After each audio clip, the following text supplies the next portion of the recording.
Seja bem-vinda, minha amiga, seja bem-vindo, meu amigo. Para quem não me conhece, eu sou o Fernando Galvão e este é o Blogolhada TV. Vamos falar de esportes? O nosso papo hoje vai ser com o psicólogo e educador físico Hermes Balbino.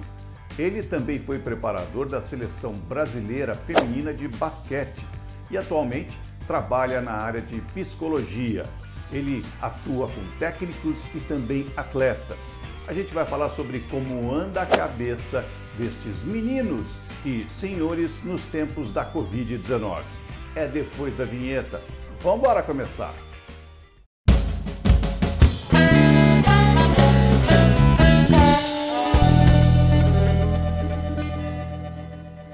Prazer falar com você, Hermes. E eu começo logo te perguntando como é que você está vendo essa paralisação do esporte por conta da Covid-19?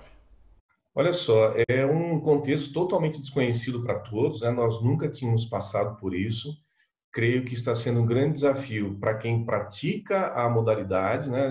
Para as pessoas que consomem o esporte, né? Porque elas não estão com ausência do produto que consumiam, obviamente, com intensidade antes. Também para os treinadores, né? Que estão todos preocupados com o desempenho atlético, que obviamente com essa pausa ele diminui mesmo com essa tentativa, né, do pessoal fazer atividade em casa, atividades isoladas, mas manter os atletas em movimento. É uma grande oportunidade para as pessoas olharem para dentro, né, as pessoas que estão dentro do esporte, o quanto o esporte ensina, né, ensina nesse instante talvez pela falta, né, então qual é a falta que o esporte me provoca nesse momento? Eu creio que é um grande aprendizado, com certeza, em diversos níveis. Hermes, você costuma dizer que os atletas lidam constantemente com o medo, com a ansiedade. Como é que acha que está a cabeça deles nesse momento? Olha só, eu estou em contato com diversos atletas, né, até por conta dos atendimentos que eu faço, também com diversos treinadores. Eu creio que existe nesse instante uma grande dúvida, uma grande desconfiança. É um medo pelo adversário que é desconhecido totalmente, né? Por exemplo, um atleta, ele deseja treinar, participar dos jogos, enfim, mas creio eu que eles não têm a segurança de conviver com outros colegas, de quem não se tem o domínio, né, de quais são as atividades dessas pessoas fora desse âmbito do treino. Então, o contágio pode acontecer fora e vir para dentro ou do ambiente do treino, né, enfim, e também dentro do treino ir para fora. Os treinadores idem, né, eles eu convivo aqui com alguns, né, pelo modo online, e eles falam muito sobre gerar constantemente novas atividades, até por conta delas serem diversificadas para as pessoas se motivarem a fazê-las, e falam em possível volta, né? Mas aí eles mesmos falam, a gente não tem a segurança e a confiança de que nós, nesse ambiente onde pessoas de fora vêm, estaremos também seguros, porque todos eles têm família, têm filhos, esposa, enfim, e as mulheres também têm seus maridos e os filhos. Então eu creio que o medo está no ar, né? É uma tensão que está no ar. Diante desse quadro, como é que você vê o retorno dos jogadores com tantos cuidados da saúde? Mesmo essas tentativas isoladas ainda que existem da volta para os treinos, elas estão repletas de insegurança, né? A gente percebe nas conversas dos técnicos, nas entrevistas, dos jogadores também, enfim, que o medo nesse instante ele cumpre a sua função, que é de proteger o sistema orgânico. E não só um sistema pessoa, mas um sistema comunidade também, né? Nós vimos aí o caso, por exemplo, do Flamengo, que fez algumas testagens. Então, potencialmente, tem um alto risco de contágio ali com os atletas que vieram expressando já uma testagem positiva para o vírus, né? Então, creio que, ainda que com a segurança dos protocolos que possam ser desenvolvidos, reforço, o comportamento do vírus é desconhecido ainda na sua totalidade. Eu creio que pouco ainda se sabe dele. Isso envolve, né, enfrentar o adversário na escuridão. É muito difícil isso, né? Então, você imagina um time jogando contra o outro de olhos vendados. Creio que nessa situação hoje, o que temos, metaforicamente, é isso. Estamos atuando contra um adversário de olhos vendados. Nós de olhos vendados, né? Isso chega a atrapalhar o sucesso de um treino? Um jogador consegue, afinal de contas, treinar em sua plenitude com um ambiente em que o funcionário está todo paramentado com EPIs e ele, inclusive, jogador, usando máscara? Fernando, com certeza não, né? Até porque a adaptação a esses equipamentos, ela leva um tempo e, óbvio, ela filtra muito a condição do contato com o ambiente, que é o que gera, por exemplo, a possibilidade do sujeito, do jogador, da jogadora, interagir com o espaço onde ele se desloca para poder, por exemplo, jogar o jogo que ele joga, não é? Então, o equipamento de proteção individual passa a ser um novo componente, né? A gente vê, por exemplo, nas histórias aí que se contam do futebol, principalmente, jogadores que têm dificuldade, às vezes ficam maquiando o jogar com a caneleira, não é? Que é um equipamento de proteção fundamental. Não é? Agora, você imagina se eles tiverem que pôr a máscara ou outras coisas mais para poder treinar. Obviamente, vai subotimizar o desempenho, com certeza, mas aqui eu olho o lado do treinador, né? Então, o que eu percebo neles? E dou razão a eles. O treinador ele tem uma intenção positiva muito grande de evitar a perda da performance, a perda do desempenho dos seus atletas. Óbvio que isso não vai ser possível, evitar a perda. E eles não têm muita chance, por exemplo, de diversificar os treinamentos e mesmo problematizar o treino, que é fundamental na composição de uma prática para jogo coletivo. Não é? A gente viu, por exemplo, que o grande crescimento, né, dos procedimentos de treino se deveu principalmente ao alto grau de funcionalidade que eles começaram a dar para os exercícios individuais e coletivos dentro do treino do futebol, do voleibol, do basquetebol já há um bom tempo. Ou seja, com a necessidade do anexar esses equipamentos de proteção individual, esse ambiente que antes se construiu para ser quase igual ao jogo, desafiar o atleta constantemente a vencer de uma forma a lidar com a imprevisibilidade no treino para que se imite o jogo, isso fica muito reduzido, né? Na presença desses equipamentos e na necessidade do distanciamento dos outros colegas, dos outros companheiros. Ou seja, é uma dificuldade que os treinadores enfrentam nesse instante, que talvez os atletas estejam conscientes disso, mas eu creio que a intenção positiva é minimizar a perda, né? O que em si já é um grande ganho. Por quê? Eu imagino, quando os grupos esportivos começarem a voltar a atuar para o público, não é?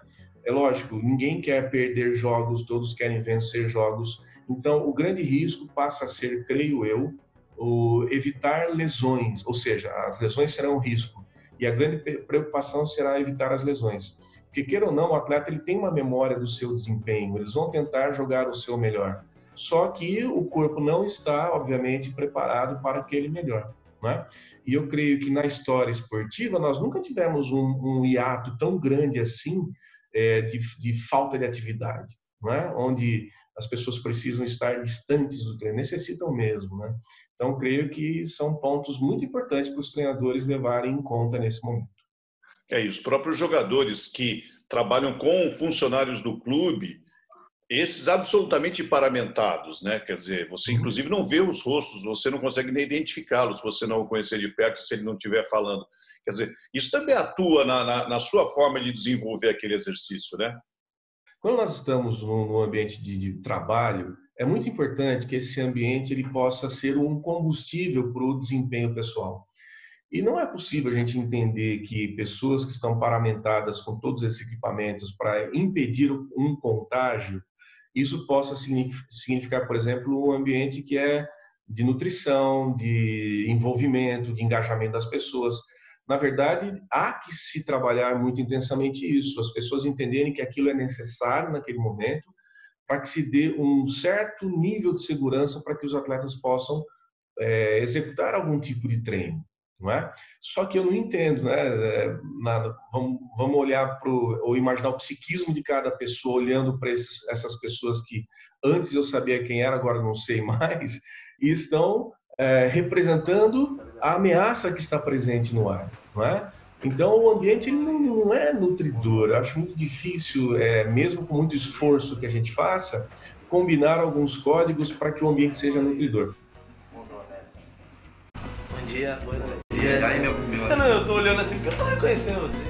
Se o atleta ele vai ser exposto a um tipo de atividade onde, obviamente, ele vai ser exigido, o seu organismo ele vai entrar num certo grau de estresse interno, isso também pode, por exemplo, baixar a sua imunidade e torná-lo uma pessoa mais suscetível ao contágio. Não é? Então, todas essas coisas têm que ser muito bem elucidadas e esse ambiente ele tem que ser muito bem cuidado, ele tem que ser, antes de tudo, seguro para que algo possa efetivamente acontecer. Como educador físico e com a experiência de quem foi preparador da seleção feminina de basquete, o que você acha que esse treino que a gente tem visto acrescenta a um elenco de futebol, por exemplo? Eu creio que a intenção é minimizar a perda. Obviamente que não tem um resultado igual numa analogia que possamos fazer com um treino real, né? Um treino em condições excelentes. Não, obviamente que isso não vai acontecer, até porque muitas vezes no treinamento o que dispara no atleta a vontade de fazer bem feito um exercício é a competição interna com outro atleta, com outro colega que está disputando a posição, alguém que o anima, que o motiva, enfim. Então, a ausência dessas pessoas, que até você é uma pessoa do esporte, você sabe bem disso, nós temos às vezes em grupos pessoas que são altamente nutridoras para o ambiente do treinamento e do jogo. Elas animam o treino, elas fazem brincadeiras saudáveis, elas resgatam a todo momento a essência do jogo, né, que é a ludicidade de deixar o ambiente alegre, um ambiente onde todos possam se expressar intensamente. Óbvio que com as pessoas fazendo isso sozinhas, eu acho isso muito difícil. Tem alguns atletas que são muito focados, são muito bem disciplinados, mas em algum instante, né, a própria essência talvez do jogo coletivo, como é o caso do futebol, basquetebol, voleibol, handebol, futsal, você necessita do outro para estar presente, para trocar ideias, para resolver problemas em conjunto com a outra pessoa, entrar em contato com a sensação de um pequeno fracasso, onde o outro faz melhor do que você alguma coisa, você tenta superar o outro também, tentando se superar mais ainda. Então, todas essas variáveis, obviamente, não estarão presentes num treino isolado, não é? E eu creio que os treinadores devem levar isso em conta.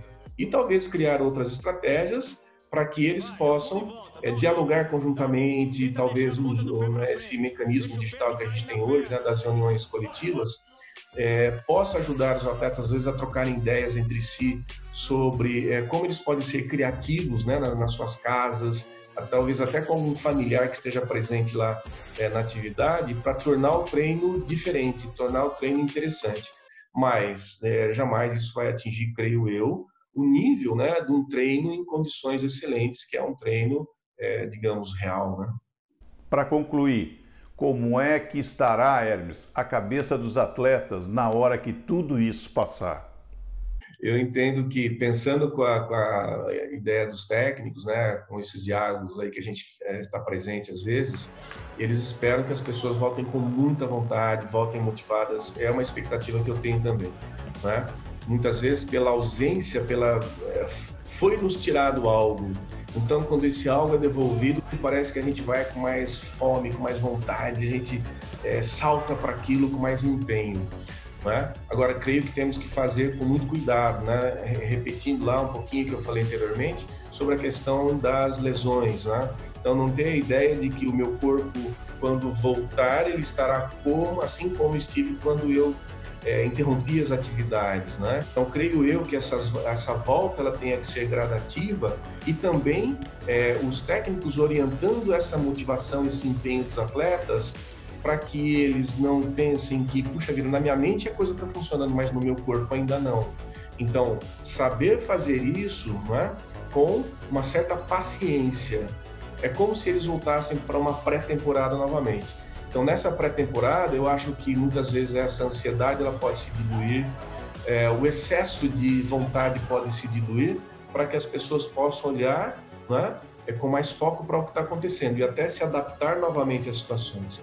Que eu imagino que essa dúvida, essa desconfiança, principalmente se não houver ainda a vacina e o conhecimento de um tratamento realmente eficaz, faça com que os atletas eles tenham um certo receio de se aproximar das pessoas. Eu estava vendo uma reprise de um jogo de futebol, uma decisão lá do São Paulo e River Plate, acho que foi para a semifinal de uma Libertadores, e um lance onde existia um escanteio e os jogadores brigando na área, esperando a bola chegar. Bom, ali é uma sopa de contágio, né? Ou seja, as pessoas estão lá respirando intensamente, jogando lá o ar expirado para fora. Então, eu não imagino, por exemplo, o jogo de futebol acontecendo sem essa cena. Então, para se chegar nisso, nós precisamos realmente de muita consciência e de ter algumas certezas de que estaremos colocando essas pessoas para a prática esportiva em segurança. Isso eu acho muito importante. Obrigado ao professor e doutor Hermes Balbino. Espero que você também tenha gostado da nossa conversa de hoje, hein? Deixe o seu like, para a gente é sempre importante. E clique também no sino para estar sempre atualizado. A gente sobe um vídeo novo e você recebe a informação. Fale comigo também nas redes sociais. Os endereços, eles estiveram ao longo do vídeo, como sempre, e também estão na descrição. Inscreva-se no Esporte do ClickTube, a plataforma digital que mais cresce no Brasil. Na próxima terça-feira eu tô de volta, hein? É só chegar. Um grande abraço.